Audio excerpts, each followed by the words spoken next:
we're going to play this viral clip that's going around from libs of TikTok. Are you ready for that one? I heard you listening to it earlier, and so now we're going to check this out.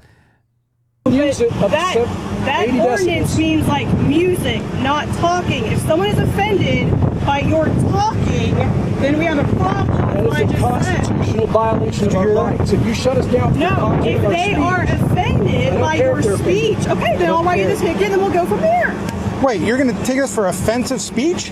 Yes, absolutely. Are you serious? Speech. You're going to cite us for offensive it's called disorderly conduct. That's, no. Disorderly conduct has to be accompanied by conduct. This is the conduct that you're doing. I'm a retired police officer myself. For who? 26 years. To be accompanied by conduct. So federal. So this has nothing to do with local. Wow. It has nothing to do with local. Yeah. Well, do whatever y'all need for conduct to be disorderly. Whatever we think. Wow. It says 80 decibels. But y'all know the law so well. I'm not going to let y'all. So I just want to clarify. If anything is said that's offensive, you're going to write a ticket? If someone complains that your language or what you're saying is offensive, it's pretty loud. Okay. That's from America, where we got free speech rights. At first, I was like, "Where's their Scottish accents?" Yeah, I thought this was in the UK, Australian with the Scotland, or something. Yeah, the Scotland Yard was patrolling the streets of Texas. Libs of TikTok posted this out. We just received more footage of the police encounter in Fort Worth, Texas. Officers told Christian preacher they would ticket him for offensive speech. Now, I mean, listen, for saying homosexuality is a sin or calling someone a faggot. Either one of those things, you know? Now, I don't know if you should be on the street dropping F-bombs like that. And I'm sure there are rules. How do you deal with stuff like that? Like if you're saying something like, I don't know, can you just stand on a sidewalk and yell derogatory slurs at people? Yes, because this is America. Yeah, this is America. You're not inciting violence. I'm not recommending it. I wouldn't say that you should do that. I don't think that's a good way to bring people into the church. I'm not sure that means that that's what this guy was doing. Was this guy raised in Westboro Baptist Church or something? I mean, by the way, go to GodHatesFeds.com and get your favorite God Hates Feds t-shirt. Speaking of Westboro, there you go. So plug right there. All right, he could have just been like going through examples.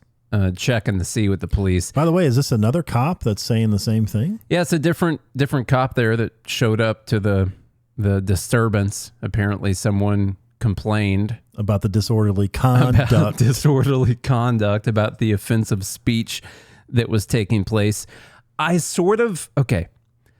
Don't get me wrong, libertarians, when I say this.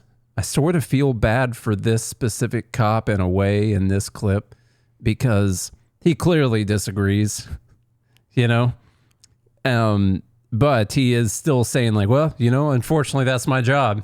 And at that point I'm like, okay, you disagree with this thing. You're still going to police people. You're still going to give someone a ticket, If it were me, I'd be like, give me the ticket. Yeah. Please. I think it's like $500 or something like that. I would say, give me the fucking ticket. Here's the ought to be where you want to be. Well, can you tell her too that she can't cite us for speech is offensive because she threatened to cite us if we have offensive speech? It depends on what you're saying. Who's offended? So if I say homosexuality is a sin, so free speech does not include the no threats. If you make fun of somebody, if you call them certain words and they feel offended by that, unfortunately, that is the part of the. So if I call somebody, and I'm just saying this for clarification, if I say you're a faggot and they get offended, you're going to cite me. That is a Class C ticket, unfortunately. I'm not the one that makes the rules, but that's the way they tell. I just wanted to get that on video for my. I'm just trying to say it's very vague on what it is. Yes, it is. If offended, I can't do much about it other than my job. Right? And we understand that. We know you got this. You got to do what you're. I get that whole. I want you to make sure you all can be where you need to be. I want you to be able to exercise all freedom. Right? And that's what the courts are for. Not your fault. It's not your fault. It looks like some walking down the sidewalk there. I'm going to go back to the beginning. I always have Jordan Peterson playing in my head of stuff like this, Yeah. And he talks about in order to think, you have to risk being offensive. Yeah. Yeah. And so that like I hear it in his Kermit Frog voice. Now, what's interesting is you can't say anything about Jews, according to Jordan Peterson now, because he works for the Daily Wire. But I'm not sure what he's doing. He's he's like laid up again. So he made a post for America's 250. I saw a post, and he's starting to feel better. He's been doing some writing lately. That's so good. Part of me is like, is this a new PR campaign? Yeah. Like Jordan Peterson is like in the spotlight and on tour and doing all these things, and then he gets sick and has to go into hiding for 2 years. Yeah. And then he emerges as a phoenix. Yes. That's probably what's happening. He was burned up, and now something new has emerged, and you can risk being offensive again unless you don't like Israel. Yeah. Then he'll be mad about that. That's the dangerous stuff. I still love Jordan Peterson, by the way. You got to separate the wheat from the chaff. All right? Here's most of what he says is good. Let me catch what this guy said at the beginning again. To be where you want to be. Well, can you tell her too that she can't cite us for speech is offensive, because she threatened to cite us if we have offensive speech? It depends on what you're saying, who's offended. So if I depends on what you say and who's offended. Really? Yeah.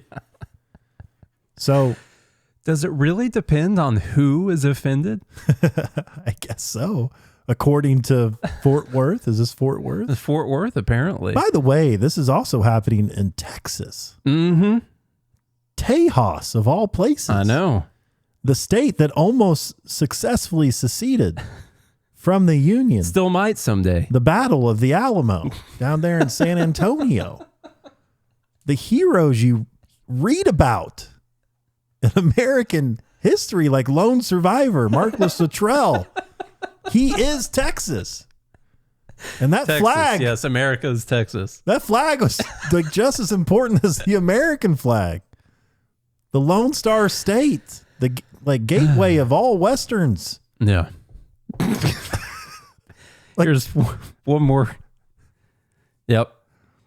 I mean, agree. second to Tennessee, it's like literally God's country. Basically the same. Second to Tennessee. Yeah, well, Tennessee is known as God's Tennessee's country. got lower taxes, so it's better. But no, I want to, and I'm being dead serious. So if a biological male comes up to me who says he's a woman, and I call him, I say, sir, and he gets offended, is that a citable offense? If I call a biological male a male, and he says I'm offended, I'm gonna whatever. Is that a citable offense if he's offended by that speech? Man, we're talking gray area right now. When I talked about earlier when it says that's a vague conversation, vague charge. I'm genuinely curious. Sure, I don't believe I would cite that for offensive language. Offensive language to me is calling somebody N-word, curse words. We don't curse, we're preachers. Sure, no, I agree. But it's more like you call somebody a male. I don't necessarily find that offensive unless they come up. You don't, but what if they do? That's what I'm saying. If they come up and say, hey, I'm offended by that, and you continue to do that, well, then that's just becoming offensive to them. And here's the catch. So it's the, hey, warning, I'm feeling offended by that. Then we're moving into the potential.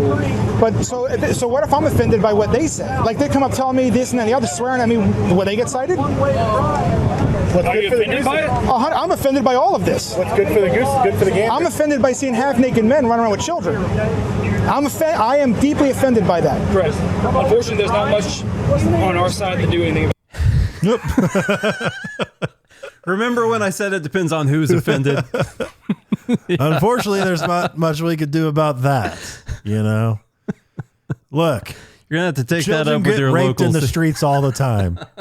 And while I may not agree with it, there's not much legally I can do with it. Not a lot that can be done. You know, what are you gonna do? Just nothing in this scenario. Okay, so there's that story. I like how he's like, we don't cuss, we're preachers. Like.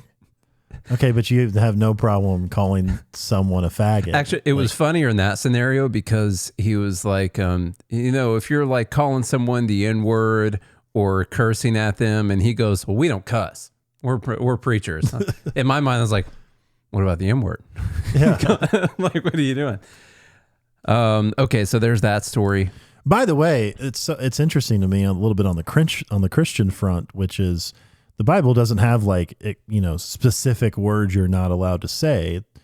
The gist of what the Bible actually commands is to let no unwholesome thing come out of your mouth. And it also talks about how your words, your tongue, You should be mindful of your tongue. Your heart is deceitful, those types of things. There's no like specific words that are considered cussing in the Bible. I've had this debate many times with people. What matters in a Christian sense, like to God or your relationship with Jesus, if you're being directed by the Holy Spirit, let's say, is that you should speak life into people versus bringing them or trying to tear them down. So from a Christian sense, like I morally disagree with these people. Now, legally, they're spot on. But morally, I wouldn't consider, like I wouldn't cheer on my pastor going down the street calling people faggots.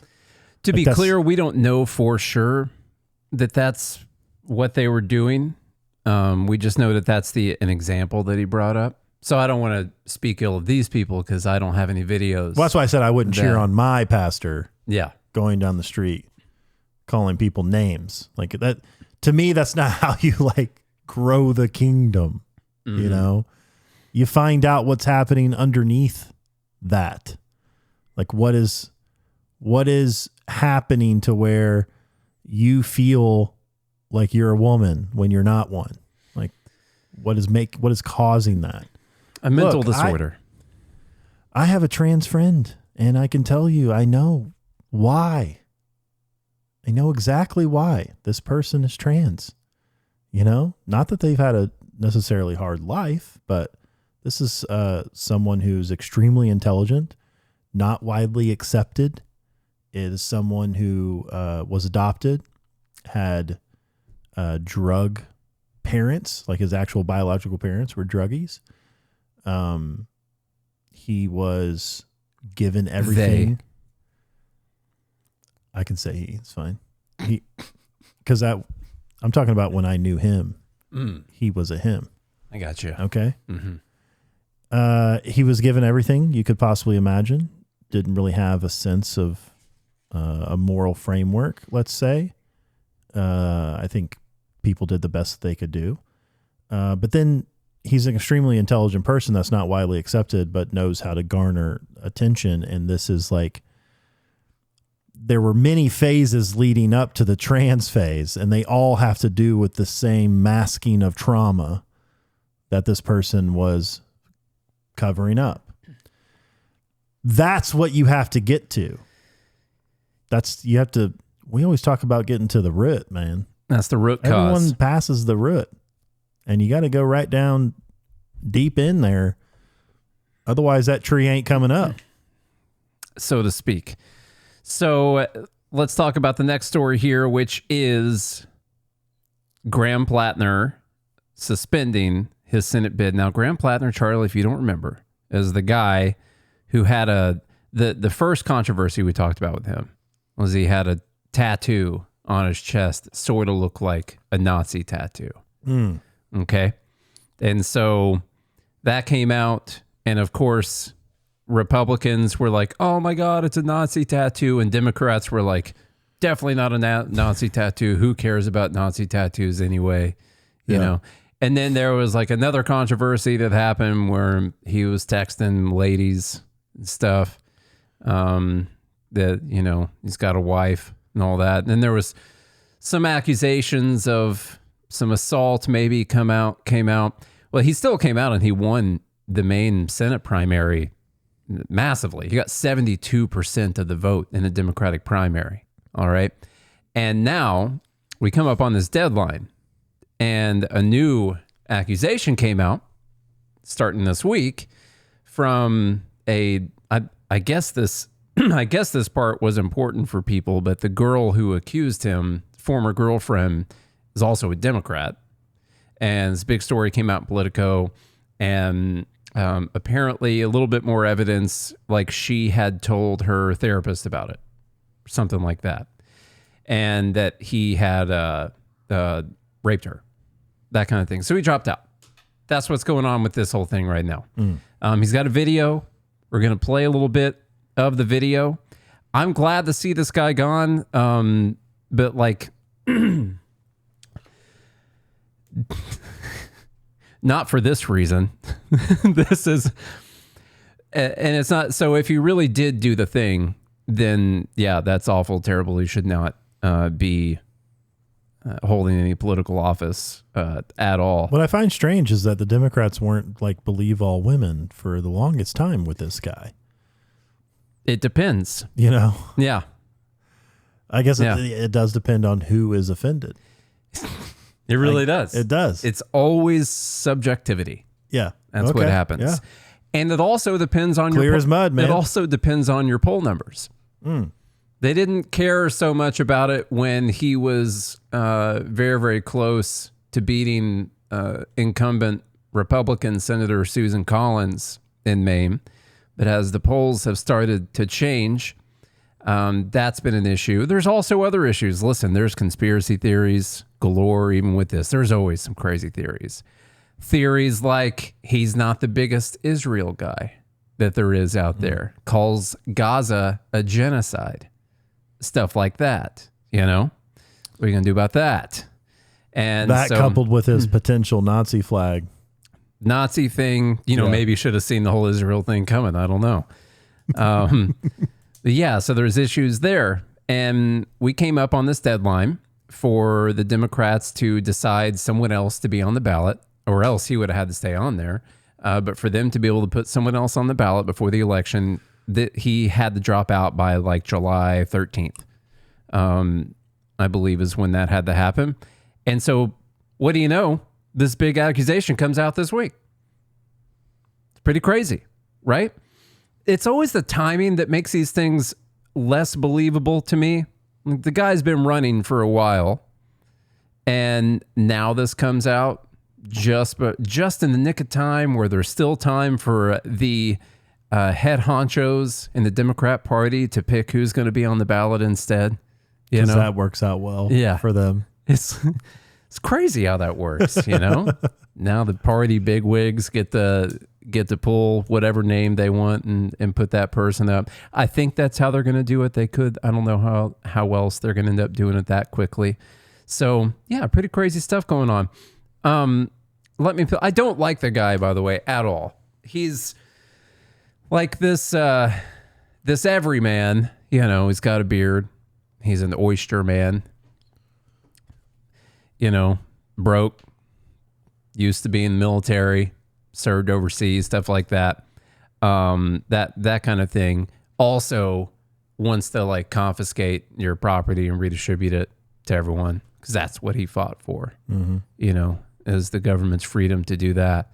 He's very much against the establishment, except for he wants to help build the world's biggest government establishment ever, because he wants the government to take care of everyone from cradle to grave, 10x what they're doing right now. He's a socialist. That's what he's he is. One of the angels. Because that's what he's like, look, it's not the system that's the problem. It's we don't have the right angels. Haven't had the right people. Yeah. We're in constant search for the right people to organize society for us. There we go. Here's a little bit of his video. The video he released is 11 minutes long. I downloaded it, cut out all of the pauses, and took out everything that definitely wasn't important, and we still won't play the whole thing. That trimmed it down to 5 minutes and 43 seconds, and we'll probably play about half of it, and we'll stop if we have anything to say during this video. Here we go. I think as many of you know, over the past couple of days, I have faced some very serious allegations, and I just want to make it clear. This is all false. The things that have been claimed did not happen. It's not real. It has placed an immense amount of weight on me as I think about what needs to happen now. Amy and I are regular people. We were not looking for this experience. We were not looking to get into politics. I just want you to think about like what you would do as a regular person in a position where a much larger world, large forces were working against you personally to accuse you of the worst thing that a person could do, and it was not remotely true. I don't want to be like autistic about this part or not, too far, but I don't think it's like the worst. I feel like murdering people is worse still. Not that matters. Doesn't matter in this current conversation.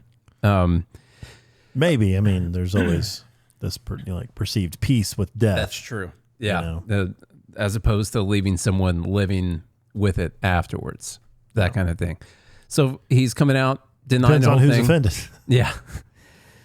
Denying the whole thing, totally made up, and that there are larger forces involved that are trying to kick him out. And so, listen, that could be the case. Absolutely could be the case in this scenario.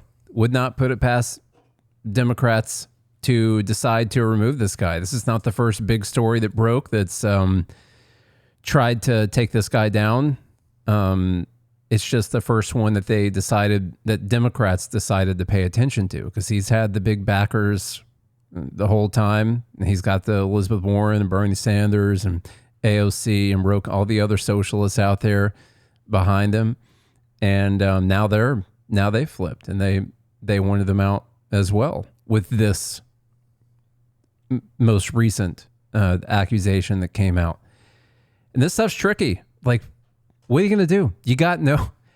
I understand it's obviously difficult for women in this scenario too, but I still believe in innocent until proven guilty, even for this guy, even though he wants to take my stuff and kill me if I tell him he can't. But that's just how principled I am, you know? I still believe in innocent until proven guilty, and you're going to talk about an accusation this is going to have no proof behind it. I guess you're going to say, well, she told her therapist about it. Okay. So women don't lie. Like, I can call therapists and tell them all kinds of stuff right now, and then later on say, see, this happened. Like, come on, that's not proof. Yeah. But in this scenario, like, what do you do? If a phone call's not made to police at that time, that's the sad part of the situation when this happens. And it's why it happens so much and never gets reported and all that. It's a difficult thing to prove. It just really is. I have an interesting, slightly personal story about the therapist that my ex and I, we actually, for couples counseling, had a therapist, and it just so happened that therapist was also her personal therapist. Now, I should have seen that coming from a mile away, but I didn't. And it turns out that women will tell a version of a story to their personal therapist, and then when you get to couples counseling, you're like, what the hell? Yeah. What the hell just happened? Man, and diabolical. So I can tell you from anecdotal personal experience that women absolutely lie to their therapists. They do. About a lot of stuff. And I'm sure men... And they'll do it with tears in their eyes. You've seen it happen. Yeah. Where you literally knew what was happening. You know that this happens. I can say, I think that maybe this is biological. Like, women are a lot better at that than men are. And I think it's because, like, well, I say that I think it's biological because men can, like, solve issues, or they can be physical in their expression of emotion. Women have to be much more devious to get a certain outcome that they want. You know, that's how they've survived this long. They had to adapt. So I think it's just a little more in their nature on average. It doesn't mean there's not exceptions. Again, come on, people. We know there's exceptions. Okay. I'm not saying all women. I think we should believe some women, and that's it. Same thing with men. This guy, just like that guy might be telling the truth. Yeah. This guy might be lying. You know, he could have raped his wife or girlfriend or whatever she was at the time. Totally possible. That's why the only filter that you needed for this guy was whether or not he believes in private property rights. And he doesn't, which makes me lean more towards, maybe he did violate some girls' private property rights. This guy wants to take a bunch of your money to give it away to other people. That's the worst thing about him. Confirmed. It's confirmed. Let me finish the statement. He doesn't believe in the right to self-interest. He doesn't believe in the right to self-ownership, to individualism. You know, he wants Medicare for all. He wants child care from birth to be paid for. So he wants all your kids to go to Minnesota then. Mm-hmm. He's even got stupid plan. Like he does think that we need to cut down the military budget. You know, we need to find the waste, but then we need to take that money and put it into shipbuilding. I'm like, can't you just let people keep their money? You know, or at least don't borrow as much money every year. Well, this guy has the problem solved, man. You got to let him solve them. It's wild stuff, but that's the worst confirmed thing about him is that he's a freaking dirty commie, you know? So absolutely he could have done this terrible stuff. For sure. All right, let's it leads more credence to the fact that he might be guilty. I know. The more I think about it, the more I think it's likely he's guilty. God doesn't respect personal property at all. All right. I learned about this through press inquiries with no time to truly respond, no time for investigations before a corporate media system and the political establishment got to act as judge, jury, and executioner. Accusations are supposed to be the beginning of things, not the end. I think it's really important to understand why this is happening right now. Much like October, when the first attack started, much like the news that was created the week before the primary, there is a reason that this is happening now. I only have until July 13th until I am officially the nominee. This was the last week to try to get me off of the ballot. That's why this is occurring. It's not the false allegations, though, that have brought us to where we are. It's the fact that they're being used by the political establishment to put structural pressure on us. We live in a political system that is not built for normal people. It is a system that is built structurally to make sure that movements like ours cannot flourish. That if they begin to succeed, they can be crushed. This is where I wanted. Okay, if it's not true, and you believe all these things, why not just keep fighting? Well, so I don't understand. So what he's saying is basically the DNC called him and said, we talked to all our donors and no one's allowed to give you any money. And I'll go knock on doors. You also aren't going to have access to voter rolls or anything like that, any data that we have as a party. They cut them off. And so that's the argument that he's making. I just wanted to push back on this whole this system is just not made for people like us. I do not care about those points coming from someone who wants to make the government like 10 times bigger than what it is right now. You think it's going to get easier once you put that much more power in DC, that it's going to get easier for the everyday man to get in there and control that power? That's going to get obviously much harder. But he wanted to be in the system first. He wanted to get in there. Yeah. And then he wants to make it way bigger than what it is right now. Mm-hmm. Give it so much more power and control than it has right now.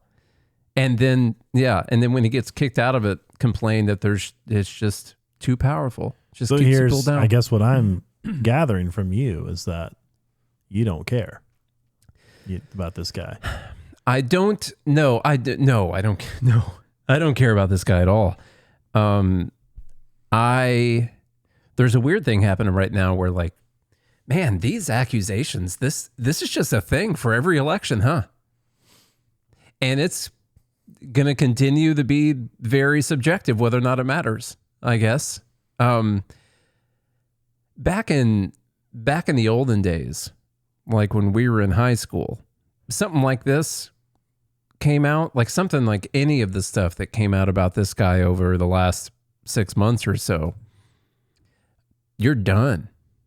Absolutely. You'll never hear the guy's name again. He'd never show his face in public ever again. If there was like an accusation that he was texting a girl while he was married, it's over. Well, they didn't have he's gone really back then, but calling, emailing back and forth on his BlackBerry inappropriately with a coworker. I don't know, man. The whole thing with Clinton happened and stuff like that. Very subjective. I just remember a lot of races where people dropped out because of what now would be considered like the tiniest of accusations. Yeah. And these days, it's like, I mean, hell, the president. I remember there were some interesting things in Illinois for sure that happened. Oh, there was things. Yeah. There were things in Illinois. But you had like, again, to the subjective point that you're making and who you offend or who you are, that's actually the accusation is against, because we had the things about Biden come out with all his little weird touching girls and stuff like that. Well, Biden had accusers. He had accusers. Yeah. Those things came out. Of course, we know about his son, Hunter Biden, and all the crazy shit that guy did. Yeah. I mean, good Lord. And that, of course, that story was suppressed. Mm-hmm. It did eventually get leaked, yes, and we now know it's true, but the suppression probably helped. So it's very, very interesting. I don't care about this guy either. So there's that. I try to think, like, if it were me, even if I lost access to whatever, it's like, keep fighting on, even if I lose. Like, yeah, if it's not true, go out and knock doors. The weird thing that I'm trying to, I mean, if it's absolutely not true, it's hard to imagine actually quitting at that point. Like deciding to drop out. It does seem like you're admitting that there's something true in there. Because imagine, like, what shot do you have after this? Yeah. Like, you're so close to the goal. Mm-hmm. And if you drop out, what are you going to run again? Yeah, maybe he'll have his day in court and disprove everything, which you can't really do, which you shouldn't have to disprove things, by the way, but screw this guy, so I don't care. It's really one annoying thing about this, as we always talk about the annoying stuff, is I do wish... I can't figure out if people care about this or not. I think the answer is no.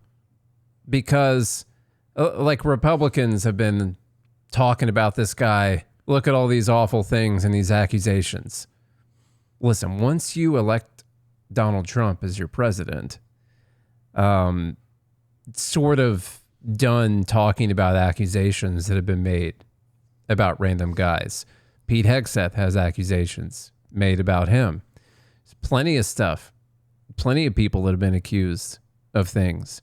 Same thing with Democrats. They didn't care about Clinton. They didn't care about Biden. They still wanted Hillary, even though Hillary was apparently involved in silencing Clinton's accusers. They didn't care about that. And so the actual answer is they only care about whether or not they can use it to get what they want. That's what people really care about. If you still think that person can get in office and do what you want them to do, you don't care about it, which means you don't care about it. You only care so much as it's like a liability for them getting elected. And if it's not seen as that, then it's like, well, it's fine. Who cares? Yeah, exactly. So I just want people to stop pretending that they actually care about the rape. Mm-hmm. Because they don't. Alleged rape. Yeah. In that scenario. It's further evidenced by the fact that Congress has a slush fund for this exact thing. There's literally a slush fund. Yeah. By the way, you pay for it. Mm-hmm. You guys pay for that. So we don't have time to talk about this today, but I'll mention it because I don't want to spend a bunch of time on Dumb Bleep of the Week for it. But Iran seems to be kicking off again. It's like they're still talking about whether or not the ceasefire is, officially over or what this means. I'm like, this seems like a war. It's like those pretty much what wars are, is when a side does something and another side retaliates because of that thing, and that side retaliates because of the retaliation, which causes a retaliation from that side. And when you zoom out and you look at the whole thing, you're like, that's a war. That's what that is. That's a war. Yeah. Is what they're doing. If I understand definitions. Yeah. Oh, which, by the way, still hasn't been declared by Congress. And actually, Congress has voted through the war powers resolution. So they're just not going to pay attention to it. This is a new one. He's got a fresh 60 days right now. The clock reset. Because they had a deal. If you pause and you restart again, then it's fine. That's how they get around this. So Trump By the way, did you see Trump's math skills? No. What do you do? Well, I mean, he's letting everybody know how sharp he is at math. Put the dog on the screen. He's he's number one on Iran's kill list. I don't know if you know that or not. And being a president is a dangerous job. Mm-hmm. They've got a 5.2% risk of assassination. 5.2. Yeah. Is that high? That sounds pretty high. He brought up other, he's like a race car driver. They have less than 1% chance. I didn't see this clip. Is this? And, it's a great clip. Is this when he was talking to reporters on? He's sitting down, though, I think. Okay. Because he did decide not to use the new Air Force One, which, by the way, if they fully did everything that we talked about, we were way off on the time frame, and so was everyone else. They're already using Qatar Force One. They've only used it once, I think. Well, they used it. I think he used it to like go over there, and then they decided that they weren't going to take it to they went to Turkey, and then decided they weren't going to take it to the UK after leaving Turkey. They're going to use an older one, and they just sent Qatar Force One off on its own, which he said, it's because I wanted to send it to a base so the troops could tour it and see how awesome it is. It's that same conversation, I think. Is it? That's where he talks about being a president is a dangerous job. Yeah. And so that was weird that he decided not to use it. I was saying, like, we were way off on how long it would take for them to be able to use this, because what you should have had to do if a other country gives you an Air Force One, because of all the stuff that goes in to Air Force One. And now listen, I might have only mentioned this a couple times on the show, but my uncle used to fly, my great uncle, I guess, used to fly Air Force Two, the main one, not the dummy Air Force Two. All right. There's a lot of stuff that goes into those planes, even back in the 80s when he was doing that.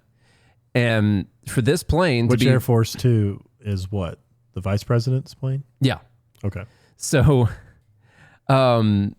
they should have had to completely disassemble this plane and put it back together. Like, you got to make sure there's not one thing planted in the wall of this plane that's set to go off 2 years from now or something like that. No idea. This is a freaking president you're putting on this thing. Yeah. You know? You could have like tiny little bolts, on a screw that are just wired. Smallest thing. Or like charges. You order, it's the small, you put in some Temu bolts in there that have like some hairline fractures on there that you think there's a good chance those might actually come apart through heavy use. There's no way of knowing about this at all.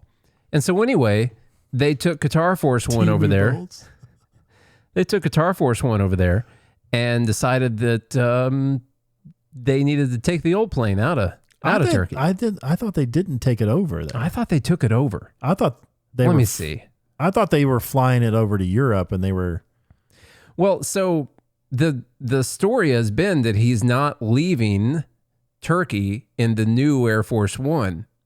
Now, I would assume that the only reason that'd be weird is because he took the new Air Force One there. Right? Maybe my story is different. My understanding was that Actually, it's probably in this article. They were leaving the United States, and he decided to take the other Air Force One, the old one, to Turkey. Let me see. And was sending the new Air Force One to a couple different bases in Europe. President Donald Trump said Wednesday he will fly from Turkey to Britain on an older Air Force One aircraft, an unexpected switch that raised questions about a retrofitted Boeing 747 donated by Qatar that he unveiled only weeks ago as his new presidential jet. The trip to Turkey was the first international trip for the new plane. Ain't nothing wrong with being wrong, that's baby. Fine. We just all learned together what the actual information was. So they took it there and then decided not to leave with it. That's just weird to me. And that, to me, says they didn't do all the checks on this thing because they were using it very quickly after receiving it. They didn't do all the checks on this thing they should have, and now they think there's a threat. All he did was paint it. Yeah. It's like, good to go, baby. Good to go. We got more. You said you wanted more gold? All right, we got more gold in there. Here we go. Painted it. Check the oil in the tires. Fire it up, baby. See what he said. Stephen Nelson from the New York Post. I'd like you to address speculation that you're leaving Ankara not in the new Air Force One because of security concerns involving Iran. You've spoken today twice about them possibly assassinating you and possibly being successful. Did that concern have something to do with you? Well, I speak about it a lot because, you know, the life of a president is very dangerous. It's 5.2%. There you go. You know what a race car driver is? 1/10 of 1%. A bull rider, that looks pretty dangerous to me. It's 1/10 of 1%. No, it's 5.2% is you don't make it. You should have told me you're an excellent reader. Okay, so what he's saying in this is that if you take all the presidents, the number of them that have been assassinated, It's 5%. that's the of the, okay. Yeah. I got you.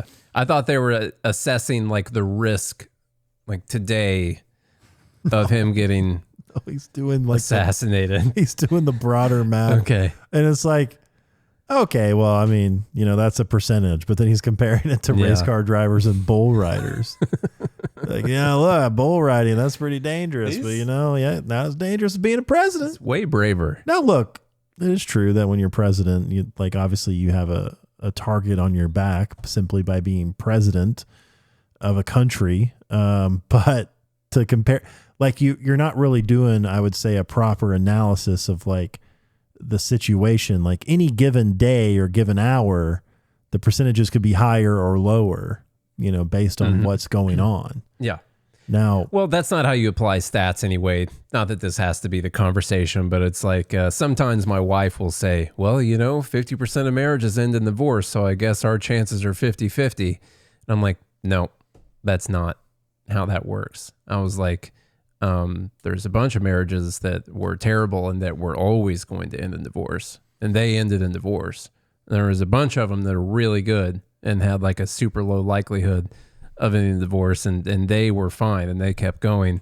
It's not that like any given marriage, there's like a coin flip. It just means people are bad at making long-term decisions for themselves. Yeah. And so it's not like you're like, I'm going to go home today and both my wife and I are sitting there like, oh, is it today? Is it going to happen today? I'm like, no, it's not just going to happen to us, you know? Anyhow, I don't know what that was, what was going on. What is that? What else does he say in here? Well, you should have told me that years ago. Maybe I wouldn't have run. It's a very dangerous profession. No, I'm number one on the kill list for Iran. They're lovely people. I'm number one. So I don't know. I can't tell you that, but I don't really care because I'm doing my job and I'm doing it, I hope, better than anybody's ever done it because we have a country that's hot and really, really successful. But I mention it only because it's on the list. I mean, it came out. There was another list came out yesterday, and I'm number one on. I like being number one on TikTok better, but I'm number one on the list for killing.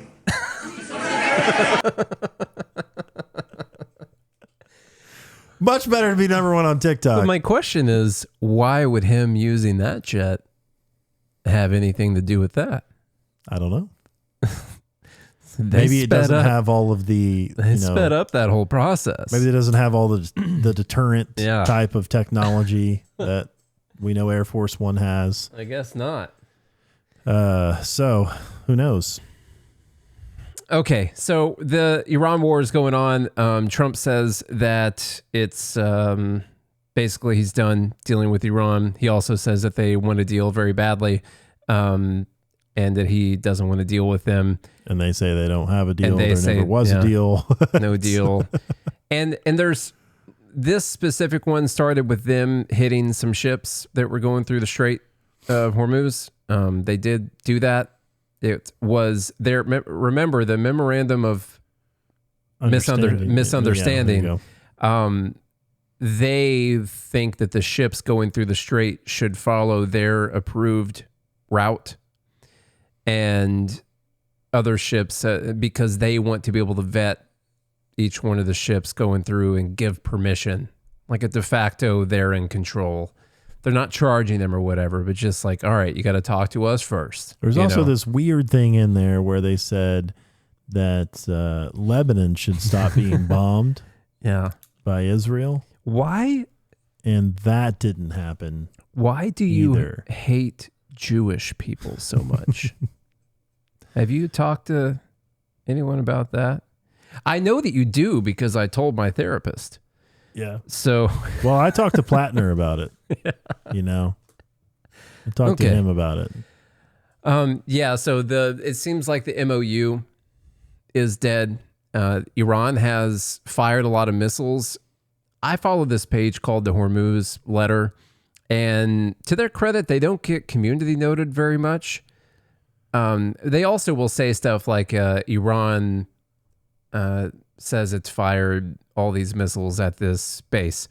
And then you get news somewhere else that says all the missiles were intercepted that were fired at that base. And so it's hard to figure out how many strikes are actually happening on our bases or on infrastructure, because the U.S. government's not going to tell us if Iran's doing a good job hitting these bases. They don't want anyone to know about that.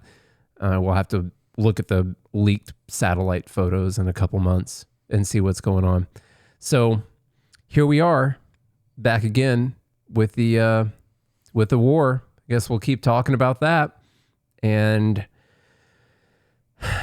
is this forever yet? Seems forever. Seems like it's going to go on longer than anticipated. Gas prices are going to come back up, I'm assuming. Mm-hmm. The price of oil has gone up. Strategic Petroleum Reserve is super low. It's got to keep a certain amount in it so the actual walls of it don't cave in. It's being held up by a couple rolls. It's being held up by a couple rows of barrels. It's like just oil. We just measure it in barrels, but it's oil. It's being held up by the weight of its own oil, and it's danger close to being too low. Which to me that means that's zero. Like if you're like, well, it can't go below 300 million or whatever because then it'll collapse. Well, that's zero. You know, I put some structural work in there. I'll bid that out. Like, I'll bid that job out. Who designed this system? So,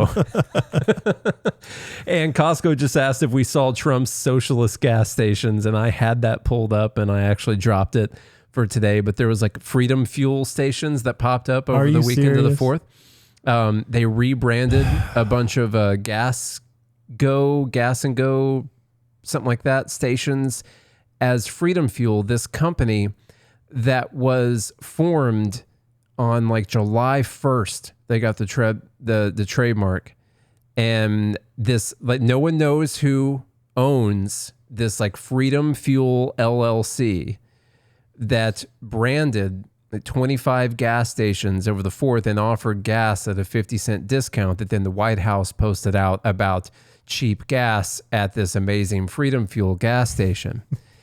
And of course, the speculation is someone, either Trump or closely related somewhere, has come in to subsidize gas for propaganda purposes at these Freedom Fuel stations. And that's how desperate they are to make it look like fuel prices are and now they affordable. Now they can put out a story about gas stations and what they should be charging. Oh, they had a whole and by the way, if you're charging more than the Freedom Fuel stations, then you're gouging. Yeah, that's what you're doing. You're gouging these consumers because how is Freedom Fuel gonna? We don't know who owns. survive? We don't know who owns it. We don't know who's subsidizing it. Don't know where the money's coming from. They're selling gas at below cost, and someone is paying for it. And we don't know who started it. Trust funds. There's probably 10 different LLCs behind this thing. Spiderweb of LLCs, funds from the Cayman Islands. Yep, it's probably the Russians. All right, let's go. It's Putin's. He's giving back. Putin's pump. Putin pumps. Putin pumps. All right, let's go. All right, y'all. If you enjoyed it, share it around. If you're on YouTube, comment, like, subscribe, share. We appreciate you. If you want to be part of the Fed Haters Club, then you can sign up right there on YouTube or go to goodmorningliberty.us. Click on Join GML, get access to the private Discord where we do a pre-show, hang out with you. You can vote on Dumb Bleep of the Week. It's all kinds of fun. Make fun of me as much as you want, clearly. It's one of the top perks. You'll be allowed to be in there. It's the gift that keeps on giving. It is. So sign up. You want to be part of the Fed Haters Club. It's my gift to you to allow you to shamelessly make fun of me. There's plenty to make fun of. Just look, and you'll see. Come on. So, man. Join the Fed Haters Club, Chuck Haters Club, whatever you want to call it. Sign up.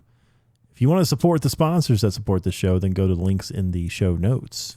And if you do all of that, we'll be back again tomorrow for some Dumb Believe of the Week. Until then, hope you have a good day and a good morning, Liberty.